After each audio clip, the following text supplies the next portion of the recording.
Saudara-saudari, Bapak dan Ibu, rekan-rekan muda, anak-anak, Shalom Alaikum. Setiap kali kita mengadakan kurban misa atau perayaan Ekaristi, ada yang namanya ordinarium. Ordinarium adalah nyanyian yang tetap. Dan lagu terakhir dalam ordinarium adalah Agnus Dei atau Anak Domba Allah.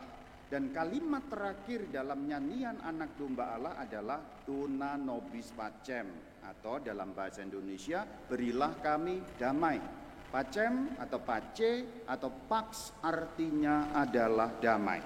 Itulah kemudian yang diperdengarkan pada firman hari ini, yaitu firman bacaan pertama yang dikutip dari kitab Praxis Apostolum atau Actuum Apostolorum, atau dalam bahasa Indonesia Kisah Para Rasul. Bunyinya demikian: selama beberapa waktu jemaat di seluruh Yudea, Galilea dan Samaria berada dalam keadaan damai. Kata jemaat itu hilang dalam terjemahan, tapi sebenarnya kalau kita kembalikan dalam bahasa asli baik Yunani maupun Latinnya menjadi lebih jelas. Kalau kita membaca dalam bahasa Yunaninya atau dalam bahasa Latin, yang diterjemahkan jemaat tadi bunyinya eklesia. Yang diterjemahkan seluruh bunyinya adalah totam, jadi eklesia, totam, gereja seluruhnya. Ini merupakan pemenuhan dari janji Tuhan Yesus karena gereja seluruhnya diberi damai. Gereja seluruhnya ada 3 tempat yang disebut, yaitu Yudea, Galilea, dan Samaria. Oke, itu ilmu bumi dari Israel Palestina, tidak akan saya jelaskan, saya anggap mengerti. Dikatakan berada dalam damai. Ini sudah dijanjikan ketika baginda Yesus menampakkan diri di depan para rasul, yaitu ketika mereka dalam keadaan takut, pintu-pintu terkunci, lalu muncul. Kalau kita perdengarkan dalam bahasa Ibrani, Shalom Alaikum bunyinya, atau dalam bahasa Yunani itu bunyinya Irini Imin. Irini atau Irene atau Iren itu artinya damai sejahtera. Maka kalau ada orang namanya Iren itu damai sejahtera, ya. Siapapun itu, pokoknya kalau ada nama itu akarnya dari bahasa Yunani Irini, Irene, artinya damai sejahtera. Maka yang disabdakan Yesus Tuhan pada saat kebangkitan beliau dipenuhi hari ini. Kenapa kok dipenuhi? Karena sebelum dibacakan pada bagian ini ada orang yang mengacak-acak kedamaian, bahkan tidak hanya mengacak-acak kedamaian, tapi sampai dikatakan mengancam pembunuhan dan penyiksaan, penganiayaan kepada anggota-anggota gereja awal. Siapa namanya? Namanya adalah Ravi Shaul atau Pavlos dalam bahasa Yunani. Kalau kita dengar dalam bahasa Indonesia itu Saulus alias Paulus. Paulus kalau dibunyikan dalam bahasa Yunani Pavlos, kalau dibunyikan di dalam bahasa Ibrani Shaul. Ya kadang-kadang biar dengar sekali-kali lah ya. Orang Islam sekali-kali dengar bahasa Arab kok kita nggak pernah dengar bahasa asli. Sekali-kali biar dengarlah teks-teks asli, kita juga biar agak tahu. Bukan untuk gaya-gayaan, tidak. Hanya untuk biar sesekali dengar dan biar juga belajarnya Romo itu ada gunanya. Oh gitu-gitu bahasa aslinya ada gitu ya. Nah, jadi ada orang yang mengacak-acak kedamaian namanya Shaul atau Pavlos, yang bahkan kemudian mengancam pembunuhan. Tapi kemudian berhenti karena kuasa Tuhan yang menghentikannya. Lalu Saulus bertobat, lalu diceritakan seluruh gereja Yudea, Galilea, Samaria berada dalam keadaan pacem, pax, pace, keadaan damai sejahtera. Ini yang dijanjikan baginda Yesus kepada setiap pengikutnya. Itulah kenapa dalam setiap misa, saudara-saudari, setelah kamu mohon dalam doa Agnus Dei yang dinyanyikan itu, berilah kami damai, berilah kami damai. Nanti sesaat sebelum komuni kan kita diberi firman, yaitu damaiku kuberikan kepadamu. Itu diulang kembali oleh imam, kemudian dikatakan oleh imam, damai Tuhan bersamamu. Apa sih damai kalau arti kata Alkitab? Yuk kita pelajari. Karena dengan mempelajari arti kata damai atau shalom atau pax, pacem atau irene tadi itu, kita dapat mengerti anugerah yang besar itu. Damai tidak hanya soal tidak ada apa-apa atau enggak bertengkar Atau kalau malah zaman dulu ketika polisi masih nggak terlalu bagus, damai itu amplop yang dikasih ke polisi, damai Pak. Nah gitu ya, kalau zaman dulu ya. Sekarang polisinya udah bagus. Kalau polisi zaman dulu damai itu artinya nyelipin duit biar nggak ditilang, itu damai Pak gitu ya. Apakah artinya itu ya? Bukan. Mari kita belajar artinya damai menurut kitab suci, pemahamannya, supaya kita makin paham anugerah Tuhan damai itu maksudnya apa. Saudara-saudari, damai, shalom atau irini tadi, kalau diterjemahkan dalam bahasa Inggris isinya lebih jelas sebenarnya. Lagi pula ini permainan bunyi yang bagus kalau dalam bahasa Inggris. Kalau dalam bahasa Indonesia kurang bagus. Maka saya terjemahkan dalam bahasa Inggris, damai itu isinya ada dua, yaitu health dan wealth. Itu dalam bahasa Inggris enak sekali kalau dalam bahasa Inggris. Jadi shalom itu isinya adalah health dan wealth. Apa itu health? Kesehatan.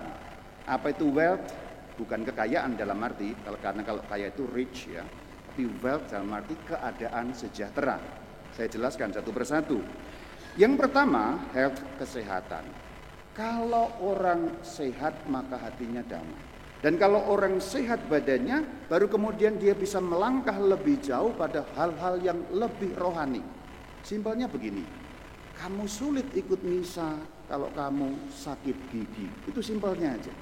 Kalau sekarang kamu sakit gigi, apalagi suruh tugas gitu, bacaan pertama nyut pusing. Jangankan kok bertugas, ikut jadi umat. Kalau tidak sehat, sakit gigi saja, suruh nyanyi, suruh apa, nggak bisa.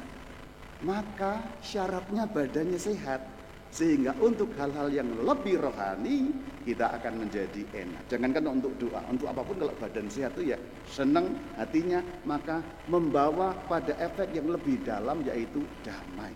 Sebab apa? Kalau kita tidak sehat, badannya merasa aduh gimana, sebel kita itu, pengen atau bawaannya marah-marah melulu. Itulah kenapa kalau orang tua mulai sakit-sakitan, marah-marahnya banyak. Nanti kamu yang muda-muda kalau jadi tua ya kayak gitu sama aja.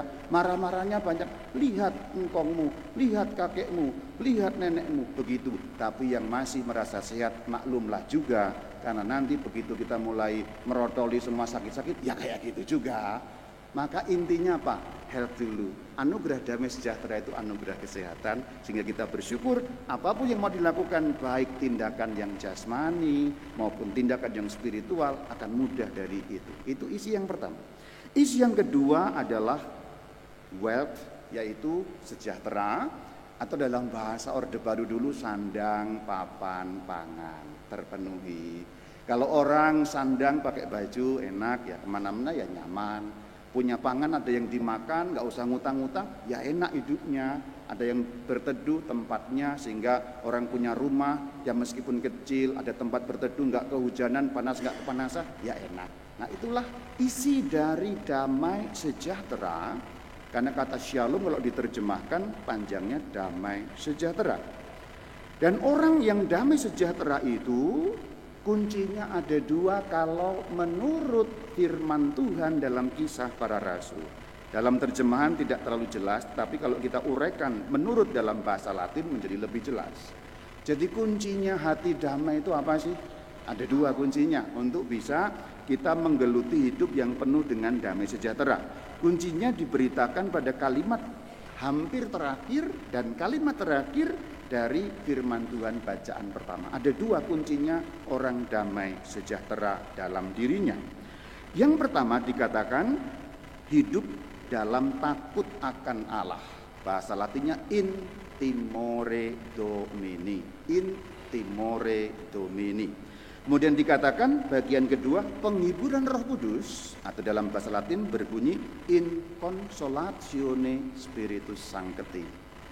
Gak usah ditirukan, didengarkan aja. Ya pokoknya pernah dengar gitu. Oh itu bahasa asli Alkitab kayak gitu ya. In timore domini, dan yang kedua in consolatione Spiritus Sancti. Apa maknanya? Yang pertama, takut akan Tuhan. Apa maksudnya takut akan Tuhan? Begini, saya mau memberi ilustrasi supaya kamu jelas maksudnya takut akan Tuhan.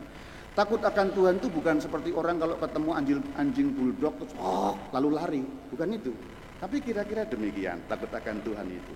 Kalau kamu punya mama yang baik, kemudian kamu sayang pada mamamu, kamu tidak akan berbuat tindakan konyol, bodoh maupun jahat yang membuat mamamu menangisi keadaan. Jadi kalau kamu sayang pada mamamu, kamu tidak akan melakukan tindakan yang konyol, bodoh maupun jahat yang membuat mamamu yang kamu cintai itu sedih dan menangis. Ini yang disebut takut akan Tuhan. Bukan seperti kalau kamu ketemu preman dan dipalak, berikan duitmu. Nah itu sama-sama takut. Tetapi ini ketakutan yang berbeda. Dan takut akan Tuhan itu seperti itu. Itu kunci damai sejahtera. Seperti takutnya kamu berbuat sesuatu yang konyol, keliru, jahat dan salah yang membuat bisa mamamu menangis. Tapi ini arahnya kepada Tuhan. Itulah yang disebut takut akan Tuhan. Yang kedua, Consolatione Spiritus Sancti itu penghiburan tapi dalam arti juga peneguhan dari Roh Kudus, yaitu lebih peka dan lebih dapat membaca atau mengikuti tuntunan Roh Kudus melalui sabta karunia. Sabta karunia salah satunya misalnya roh hikmat. Berapa banyak keputusanmu dalam hidup ini yang konyol dan keliru karena tidak mengandalkan roh hikmat. Padahal apa?